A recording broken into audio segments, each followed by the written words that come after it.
সবচাইতে বেশি প্রশ্নবিদ্ধ হইছেন বা যারা সবচাইতে বেশি সমালোচনা করছেন ওই ২ টা বিয়ে নিয়ে। আ সে ২ টা বিয়ে হচ্ছে আয়েশা রাদিয়াল্লাহু তাআলা আনহার সাথে এবং জয়নব বিনতে জাহাশ। মূলত আসলে আয়েশা রাদিয়াল্লাহু তাআলা আনহার সাথে ওনার সাথে বিয়ে হওয়ার কারণে প্রশ্নবিদ্ধ হওয়ার কারণ হইছে একটাই যে হযরত সাল্লাল্লাহু আলাইহি ওয়াসাল্লাম যখন আয়েশা রাদিয়াল্লাহু তাআলার বিয়ে করেন তখন তার বয়স ছিল মাত্র ৬ বছর। তখন তার সাথে তার উঠায় দেয় তখন তার বয়স ছিল ৯ বছর। তো মূলত এই অল্প বয়সে বিয়ে করার কারণে আয়েশা রাদিয়াল্লাহু অল্প বয়সে বিয়ে করার কারণেই মূলত এই একটা প্রশ্নবিদ্ধ হইছেন। আর জয়নব বিনতে জাহাশ তো ওনার বিয়ে করার কারণেই মূলত আরেকটু প্রশ্নবিদ্ধ হয়েছেন এই কারণে যে জয়নব বিনতে জাহাশ ছিলেন হযরত সাল্লাল্লাহু আলাইহি সাল্লামের পালক পুত্র যায়েদ ইবনে হারিসার স্ত্রী। তো পালক পুত্রের স্ত্রীর বিয়ে করার কারণেই মূলত উনি প্রশ্নবিদ্ধ হয়েছেন। তো সবচাইতে বড় কথা হইল যে যেই ২টা বিয়ে নিয়ে হযরত সাল্লাল্লাহু আলাইহি সাল্লাম প্রশ্নবিদ্ধ হয়েছেন ওই ২টা বিয়ে কিন্তু হযরত সাল্লাল্লাহু আলাইহি সাল্লামের ইচ্ছাতেই হয় নাই। এটা স্বয়ং আল্লাহ তাআলার ইচ্ছাতেই এই ২টা বিয়ে হয়েছে। আল্লাহ তাআলাই মূলত এই ২টা বিয়ের ওহীর মাধ্যমে আর কোরআনের আয়াতের মাধ্যমে ২টা বিয়ে করার পারমিশন দেন। যেমন আয়েশা রাদিয়াল্লাহু তাআলা আনহার সাথে বিয়ের ব্যাপারে মূলত এরকম কোনো হাদিসে হোক আর যদি কোরআনের আয়াতে আসে নাই, কিন্তু হযরত সাল্লাল্লাহু আলাইহি সাল্লাম স্বপ্ন দেখছেন একবার। জিবরাইল আলাইহিস সালাম ওনারে আয়েশা বলতেছে যে আয়েশা রাদিয়াল্লাহু তাআলা আনহা একটা সিল্কের শাড়ির ভিতরে জড়াইছিলেন। তো উনি দেখতে পান যে শাড়ির ভিতরে আয়েশা রাদিয়াল্লাহু তাআলা আনহা ছিল। তো জিবরাইল আলাইহিস সালাম বলতেছেন এই হলো আপনার স্ত্রী, মানে কাপড়টা একটু সরানোর পরে দেখছে যে এটা আয়েশা রাদিয়াল্লাহু তাআলা বলছে এটা আপনার স্ত্রী দুনিয়া এবং আখিরাতে। তো এই স্বপ্নটা মূলত হযরত সাল্লাল্লাহু আলাইহি ওয়াসাল্লাম একবার না ২ বার দেখছেন। তো আমরাও জানি যে নবী রাসূলগণের আসলে স্বপ্ন কোনো এটা কোনো নরমাল স্বপ্ন না, এগুলো এক ধরনের ওহী। তো পরবর্তীতে এটার পরে দেয় মূলত আয়েশা রাদিয়াল্লাহু তাআলা আনহা বিয়ে করেন। তো এই অল্প বয়সে বিয়ে করার জন্যই মূলত অনেক নাস্তিকরা অনেক রকমের মন্তব্য করেন। তো এই প্রেক্ষিতে আমি কয়েকটা কথা বলবো যে হযরত মুহাম্মদ সাল্লাল্লাহু আলাইহি ওয়াসাল্লাম একজন নেতা ছিলেন বা আমাদের একজন লিডার ছিলেন ইসলামের। আবার তার মতাদর্শে আমরা অনেকেই বড় হইতেছি বা আমরা যারা ইসলামটারে ওইভাবে অ্যাকসেপ্ট করতেছি আমরা ওনারে লিডার হিসাবে ওইভাবে দেখতেছি। তো ওই জন্যই হয়তোবা মূলত অনেকে অনেক রকম ওনার বিয়ে নিয়ে প্রশ্নবিদ্ধ করেন।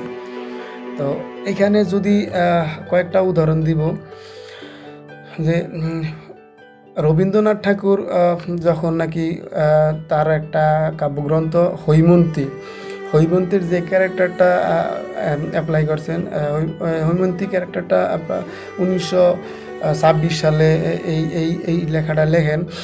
তো ওই হৈমন্তীর ক্যারেক্টারের মধ্যে তার বিয়ে হয়েছিল মূলত 17 বছরে। তো এই 17 বছরের বিয়েতে হওয়ার কারণেই তার আত্মীয়স্বজন চাইছিল যে তার এই বিয়েটা মানে বয়সটা লুকায় রাখার জন্য। কারণ ওই সময়ের ভিতরে কিন্তু যারা সমাজের ভিতরে ছিল তাদের মূলত 10, 11 কিংবা তার কমে বিয়ে হয়ে যেত। মানে 17 বছরের একটা মেয়েরই মনে করতেছে যে তার বয়স বেশি হয়ে গেছে 1926 সালে। মূলত ওই সমাজ ব্যবস্থাটা তখন এরকম ছিল।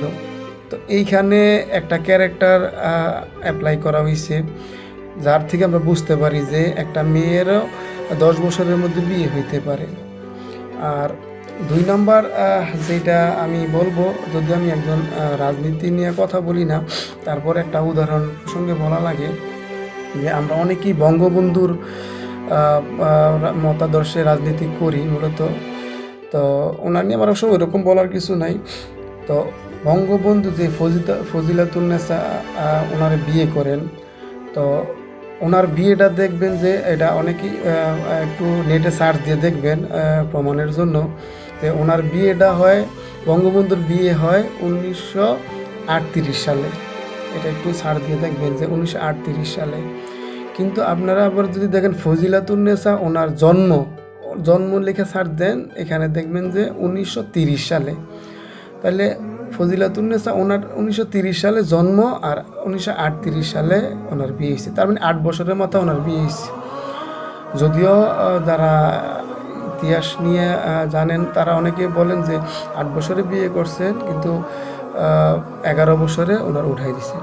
তো এইখানে তো ভাই একটা ক্যারেক্টার যে 8 বছরে বিয়ে করছেন। তো আপনারা হযরত মুহাম্মদ সাল্লাল্লাহু সাল্লাম ওনারই দেখতেছেন কিসের জন্য যে ওনার 6 বছরে বিয়ে করছে, 9 বছর উঠাই দিছে। আসলে আমরা যারা আছি, বিশেষ করে আমার বা ওনাদের অনেকের পরিচিত দাদি বা নানি, তাদের দিক ফলো করলে আমরা দেখতে পারি যে তাদের বিয়ের বয়সটা কিন্তু প্রায় 12-13 কিংবা তার কম ছিল, এর ভিতরেই বিয়ে হয়েছে। তো এই মাত্র 100 বছরের ভিতরেই যদি এরকম ব্যবধান হয়, তো 1400 বছর আগে তখন তো 9 বছরে একটা মেয়ের সাথে সম্পর্ক জড়ানোটা তেমন কোনো ব্যাপারই ছিল না, বা এখনই এটা সমস্যা ছিল না। আরেকটা ব্যাপার হচ্ছে যে ওই সময় মক্কার মুশরিকরা হযরত সাল্লাল্লাহু আলাইহি ওয়াসাল্লামকে বিভিন্ন সাহিত্যিক বলতো, বিভিন্ন জাদুকর বলতো, বিভিন্ন ধরনের করতো, কারণ তার কথাগুলো এরকম ছিল। কিন্তু মক্কার যারা মুশরিক ছিল তারা কেউ কোনোদিন বলতে পারবো না যে হযরত সাল্লাম শিশু নারীরে বিয়ে করছে বা নারী লোভী ছিলেন। তারা কিন্তু এই একটা কথা বলতে পারে নাই, যেটা এখন বর্তমানে আমাদের 19বিংশ শতাব্দী বা বর্তমানের নাস্তিক যারা আছেন, বিভিন্ন ধর্মের আছেন, তারা বলতেছেন যে হযরত সাল্লাম 9 বছর একটা মেয়েরে শিশুরে কিভাবে বিয়ে করছেন। অথচ ওই কালে যারা তার শত্রু ছিল তারাও এই ব্যাপারটা নিয়ে কথা বলতে পারে নাই। 2 নম্বর যে বিয়েটা নিয়ে কথা বলবো, জয়নব বিনতে জাহাস, মূলত যার নিয়ে কথা, বালক পুত্রের বউর বিয়ে করার কারণে মূলত এটা বেশি প্রশ্নবিদ্ধ হয়েছে। তো জয়নব বিনতে জাহাস মূলত কে ছিল, তার পরিচয়টা একটু জানা লাগে। তো উনি ছিলেন মূলত হযরত মুহাম্মদ সাল্লাল্লাহু আলাইহি সাল্লামের ফুফাতো বোন, এবারে আপন ফুফাতো বোন। উহুদে যুদ্ধ হয়েছে, আবদুল্লাহ জাহাস তার বোন ছিলেন। তো এই বিয়ের কারণে মূলত হযরত মুহাম্মদ সাল্লাল্লাহু আলাইহি সাল্লাম একটু প্রশ্নবিদ্ধ হন। তো এই বিয়ের ভিতরে দেখা যাবে যে হযরত মুহাম্মদ সাল্লাল্লাহু আলাইহি সাল্লাম যখন তার পালক পুত্র যায়েদ ইবনে হারিসা তার সাথে প্রথমে বিয়ে দিতে চান, জয়নব রাদিয়াল্লাহু তাআলা আনহা ওই সময় রাজি ছিলেন না, মূলত কারণ ওই সময় অনেকেই ভাবতো যে দাস মূলত মুক্ত হইলেও ওই সময় আরবের ভিতরে একটা এমন ছিল যে দাস হিসাবে ওই রকম সম্মান পাইতো না অনেকেই। তো যার কারণেই জয়নব বিনতে জাহাস ওই সময় বিয়ে করতে চান। মূলত হযরত সাল্লাল্লাহু আলাইহি সাল্লামই ওই বিয়েটার করছেন। তো ওই সময়ের ভিতরে কোরআনের একটা আয়াত নাজিল হয়, সূরা আযাবের 36 নম্বর আয়াত। তো সূরা আযাবের 36 নম্বর আয়াত, এখানে কিন্তু বলা হয়েছে যে আল্লাহ এবং রাসূলের কথা মানার জন্য যারা না মানে তারা বিশাল একটা হয়তোবা হইতে পারে। এটা এরকমই যে আল্লাহর নবী রাসূলগণের কথা মানতেই হইব। তো ওই প্রসঙ্গে যখন জয়নব রাদিয়াল্লাহু তাআলা আনহা যখন এই কথাটা শোনেন, তখন নির্দ্বিধায় যায়েদ ইবনে হারিসার বিয়ে করার জন্য রাজি হন। তো তাদের দাম্পত্য জীবন ছিল 1 বছরের মতো। তাদের ভিতরে সংসারে অনেক ধরনের সমস্যা হয়েছে। তাদের যদিও দুইজন দিনদারিতার ব্যাপারে কোনো সন্দেহ ছিল না, দুইজনই একেবারে পূর্ণাঙ্গ ইমানদার ছিলেন, তাদের এগুলার ব্যাপারে কোনো কিছু বলার নাই, কিন্তু তাদের সাংসারিক জীবনে দুইজনের মন মালিন্য হইতো না। তো এইটা নিয়ে হযরত মুহাম্মদ সাল্লাল্লাহু আলাইহি সাল্লামের কাছে যখন প্রায়ই তার পালক পুত্র আসতো, তখন প্রায়ই এই সংসারটা যেন না ভাঙে, প্রায় এই সংসারটা করার জন্য যায়েদ ইবনে হারিসাকে প্রায়ই বলতেন, ম্যাক্সিমামই যখন নাকি এই প্রসঙ্গে কথা বলতো প্রায় এই বলতেন। তো আসলে প্রথমে আমি বলি যে এই যায়েদ ইবনে হারিসা বা তার পালক পুত্র সে কে ছিলেন, এই ব্যাপারটা একটু ক্লিয়ার করলে আরেকটু হয়তো বুঝতে পারবেন। যায়েদ ইবনে হারিসা মূলত ছিলেন তার হযরত সাল্লাল্লাহু আলাইহি ওয়াসাল্লামের দাস। উকাসের নামের একটা মেলা হইতো ওই সময় আরবে, মক্কায়। তো ওইখানে খাদিজা জাইদ ইবনে হারিসা জাইদরে কিনে আনেন। তো হযরত সাল্লাল্লাহু আলাইহি ওয়াসাল্লামের বিয়ের পরে ওনারে উপহার হিসেবেই জাইদ ইবনে হারিসারে দেন। তো কোন একটা কারণবশত জাইদ ইবনে হারিসার পিতামাতা জানতে পারেন যে মক্কাতে আছে। তো তার টাকা পয়সা হোক ওই সময়ের ভিতরে যাই কিছু ছিল নিয়ে ওরে মুক্তি নেওয়ার জন্য মূলত আসে। তো হযরত সাল্লাল্লাহু আলাইহি ওয়াসাল্লামের কাছে আসা যখন বলেন, তারা যখন জানতে পারেন এখানে আছেন, ওনারে বললে উনি সম্পূর্ণ জাইদের কাছে ছাইরা দেন যে যা ওর পছন্দ হয় থাকতে পারে, ও চলে যেতেও পারে। তো ওই সময়ের ভিতরে জাইদ ইবনে হারিসা এমনভাবে কথা বলেন যে না, হযরত মুহাম্মদ সাল্লাল্লাহু আলাইহি ওয়াসাল্লামের সাথে থাকাটাই সে বেশি স্বাচ্ছন্দ্য বোধ করেন। যদিও তার বাবা আসছিলেন ওইখানে, তার চাচা আসছিলেন, তার ভাই আসছিলেন তাকে নিয়ে যাইতে। তো হযরত সাল্লাল্লাহু আলাইহি ওয়াসাল্লামের সাথে এমনভাবেই চলছেন যার কারণে দাস হিসাবে চলছেন, কিন্তু অথচ হযরত মুহাম্মদ সাল্লাল্লাহু আলাইহি ওয়াসাল্লামের ছাইরা যাইতে চায় না। তো ওই সময়ের ভিতরে হযরত সাল্লাল্লাহু আলাইহি ওয়াসাল্লাম অনেকটা খুশি ছিলেন। খুশি হওয়ার পরে জাইদ ইবনে হারিসা তার নামটা দিয়ে দেন জাইদ ইবনে মুহাম্মদ, মানে মুহাম্মদ সাল্লাল্লাহু আলাইহি ওয়াসাল্লামের ছেলে। ওই ছেলে হিসাবেই তার লালন পালন করেন বা সব কিছু করেন, এইভাবেই বড় করেন। যদিও পরবর্তীতে ইসলামে কোরআনের আয়াত নাজিল হয় যে পালক পুত্র নিজের আপন পুত্র না, মানে এই হিসাবেই কোরআনের আয়াত নাজিল হয়। এটা আছে সূরা আযাবের 3 থেকে 4 নম্বর আয়াতে। তো ওইখানে বলা হয়েছে যে দাসী যারা হোক, পালক পুত্র যারা হোক, তারা কখনোই আপন পুত্রের সমান হইব না, আপন পুত্র হিসাবে সম্পত্তিরও ভাগ পাইব না। এমনকি যদি কোনো পালক মেয়ে হয়ে থাকে, তার যখন প্রাপ্ত বয়স হইব সে তার বাবার সামনে পর্দা করা লাগবে। আবার ছেলে হয়ে থাকলে তার মার সামনে পর্দা করা লাগবে। মানে মূলত ওই সময়ের আগে পালক পুত্রকে আরবে তারা নিজের একেবারেই আপন পুত্র হিসেবে ভাবত। কিন্তু এই কোরআনের সূরা আযাবের 3 থেকে 4 নম্বর আয়াত যখন নাজিল হয়েছে, তখন থেকেই মূলত পালক পুত্র যে নিজের পুত্র না, এবং পালক পুত্রর বউরে যে বিয়ে করা যাইব, এই জিনিসটা হযরত মুহাম্মদ সাল্লাল্লাহু আলাইহি ওয়াসাল্লামের মাধ্যমেই জিনিসটা যেন প্রমাণ পায়, যার কারণেই এই বিয়েটা করা। আর এই জিনিসটা আসছে যে সূরা আযাবের 37 নম্বর আয়াতেই মূলত বলা হয়েছে যে পালক পুত্র মানে জাইদের কথা। এখানে হযরত মুহাম্মদ সাল্লাল্লাহু আলাইহি ওয়াসাল্লাম বিয়ের করার পথে জয়নবরে বিয়ে করার ব্যাপারে ওইখানেই মূলত বিস্তারিত বলা আছে। তো এখানে আসলে হযরত সাল্লাল্লাহু আলাইহি ওয়াসাল্লামের যদিও নিজেরই কিছু করার ছিল না, এখানে এটা মূলত আল্লাহ তাআলার নির্দেশ। আসলে আমরা মুসলিমরা মূলত আল্লাহ তাআলারই সবচাইতে বেশি মানি। এখানে আমাদের নিজস্বতা কিছু না। এখানে আল্লাহ তাআলা যদি কোনো নির্দেশ দেন, আমাদের যতই কষ্টই হোক এই ব্যাপারটা মানতেই হইব। যদি এখন কোনো ওহী আসবো না, ওই সময়ের যে ওহীগুলো আসছে, আল্লাহ তাআলা যাই কিছু বলতেন তাই তিনি করতেন। যদিও ওই সময় আল্লাহ তাআলা যখন নাকি হযরত সাল্লাল্লাহু আলাইহি ওয়াসাল্লামের নির্দেশ করছিলেন যে জাইদের স্ত্রী শীঘ্রই তার বউ হইব, ব্যাপারটা সে জানতো, কিন্তু লোকলজ্জার ভয়ে প্রকাশও করে নাই। এমনকি জাইদরে অনেক সময় বলতো সংসারটা যেন না ভাঙে বা এই ব্যাপারে পরামর্শ দিত। কিন্তু হযরত সাল্লাল্লাহু আলাইহি ওয়াসাল্লামের কাছে তো ওই আগেই আইসা পড়ছে যে জাইদের বউ অথবা কোনো এক সময় ওনারও বউ হইব। তো এই ব্যাপারটার ভয়ে, কিন্তু চক্ষু লজ্জার ভয়ে হোক, সমাজের ভয়ে হোক, হযরত সাল্লাল্লাহু আলাইহি ওয়াসাল্লাম এই কথাটা প্রকাশ করতে চায় নাই। কোরআনের মধ্যে যদি হযরত মুহাম্মদ সাল্লাল্লাহু আলাইহি ওয়াসাল্লাম তিরস্কার করে যদি কোনো আয়াত থাকে, তাহলে সেটা হচ্ছে এই সূরা আযাবের 37 নম্বর আয়াত।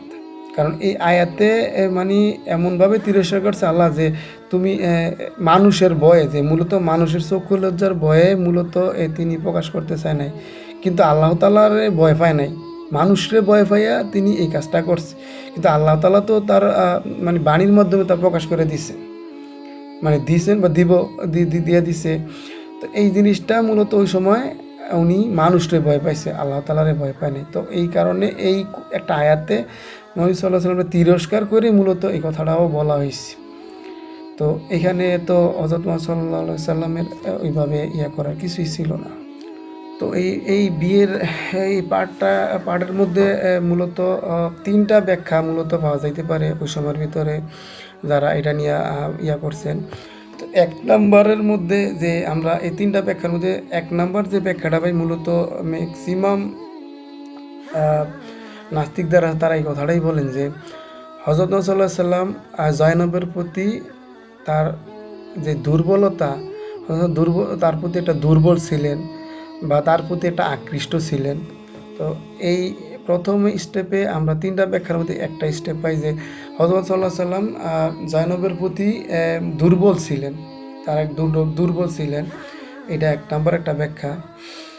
তো ২ নম্বর যে ব্যাখ্যাটা, এটা হচ্ছে যে হযরত সাল্লাল্লাহু আলাইহি সাল্লাম তার প্রতি দুর্বল ছিলেন, কিন্তু জিনিসটা উনি প্রকাশ করেন নাই। উনি ভিতরে রাখছেন, যে উনি প্রকাশ করেন নাই।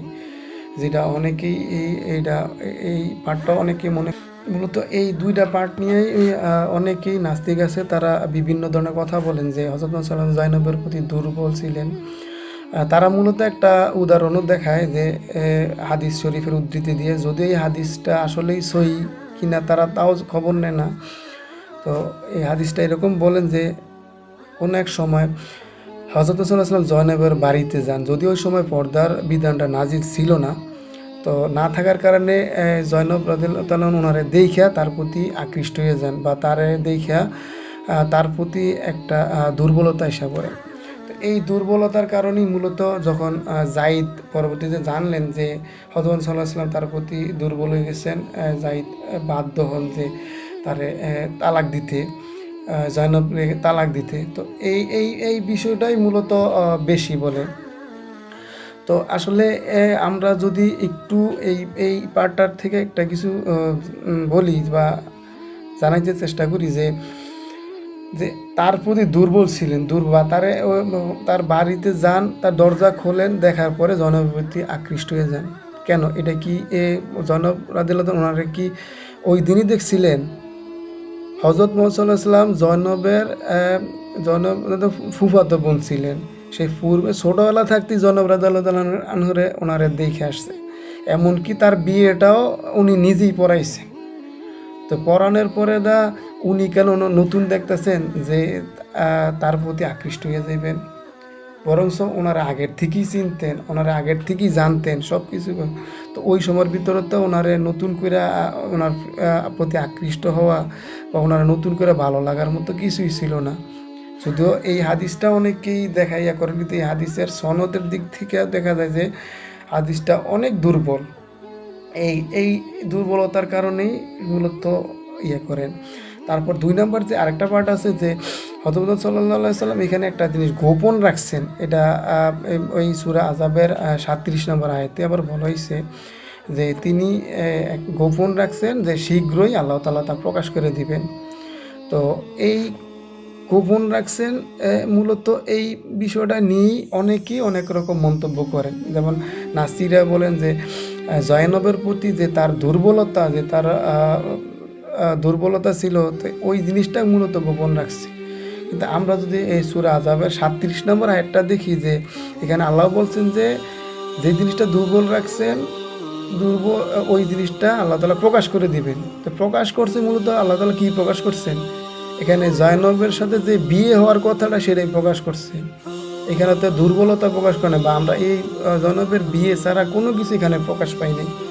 তো এখানে তো এমন কিছু আজ পর্যন্ত কেউ প্রকাশ পায় নাই যে আসলে ওই প্রকাশটা জয়নব রাদিয়াল্লাহু সাথে বিয়ে ছাড়া মূলত তেমন কোনো কিছু হয়েছিল কিনা, বা তার প্রতি যে দুর্বল ছিলেন এই জিনিসটা প্রকাশ পাইছে কিনা। তো এই দিকগুলো থেকে আসলে আমরা দেখি যে হযরত সাল্লাল্লাহু আলাইহি সাল্লাম জয়নবের সাথে বিয়েটা মূলত এটা উপরওয়ালারই একটা নির্দেশ ছিল। জয়নব রাদিয়াল্লাহু তাআলা অনেক স্ত্রীর সাথে অনেক সময় গর্ব নিয়েও কথা বলতেন যে সবার বিয়ে পৃথিবীতে হয়েছে, কিন্তু তার বিয়েটা আসমানের মাধ্যমে আল্লাহ তাআলা পড়াইছে। এটা অনেক সময় গর্ব নিয়ে কথাটা বলতেন। তো এই দিকগুলা মূলত আল্লাহর নির্দেশ ছিল, যার কারণে উনি জয়নব তারপরে রাসূল সাল্লাল্লাহু আলাইহি সাল্লাম মানতে বাধ্য হয়েছে। তো এখানে আরেকটু কথা হয়েছে যে আমি একটু আগে যে এই মুজিব বা ফজিলাতুন্নেসা ওনার যে প্রসঙ্গটা টানছিলাম, তো ওই প্রসঙ্গে যদি আমি আরেকটু কথা হয়তো স্কিপ করে চলে গেছি, যে ওইখানে একটা জিনিস দেখা যায়, ওনাদের দাম্পত্য জীবন তো কোনো সময় দুঃখের হয় নাই, ওনাদের দাম্পত্য জীবন কিন্তু অনেক সুখের ছিল। তো হযরত মুহাম্মদ সাল্লাল্লাহু আলাইহি ওয়াসাল্লামের সাথে আয়েশা রাদিয়াল্লাহু আনহার কিন্তু দাম্পত্য জীবন কোনো সময় খারাপ ছিল না। আর আয়েশা রাদিয়াল্লাহু তাআলার সাথে একমাত্র কুমারী স্ত্রী ছিলেন শুধু একমাত্র আয়েশা রাদিয়াল্লাহু তাআলা আনহা। বাকি যে উনি যতগুলো বিয়ে করেছেন প্রত্যেকটা বিয়ে স্ত্রীর কারণে বিয়ে হয়েছে। তো এই প্রসঙ্গ থেকে আমরা দেখতে পারি যে নবীজির জীবনে শুধুমাত্র একজন কুমারী এই নারী আসছেন, সেটা হচ্ছে আয়েশা রাদিয়াল্লাহু তাআলা আনহা। বাকি সবাই বিধবা ছিল। তো এইখানে এইগুলার থেকে আমরা আসলে হযরত সাল্লাল্লাহু আলাইহি ওয়াসাল্লামের নারী লোভী ছিলেন বা এই জিনিসটা আমরা বুঝতে পারি না। তারপরে যদি কেউ মনে করেন তাহলে এখানে আর বলার মতো কিছু নেই। সবাই ভালো থাকবেন। আসসালামু আলাইকুম রহমতুল্লাহি ওয়া বারাকাতুহু।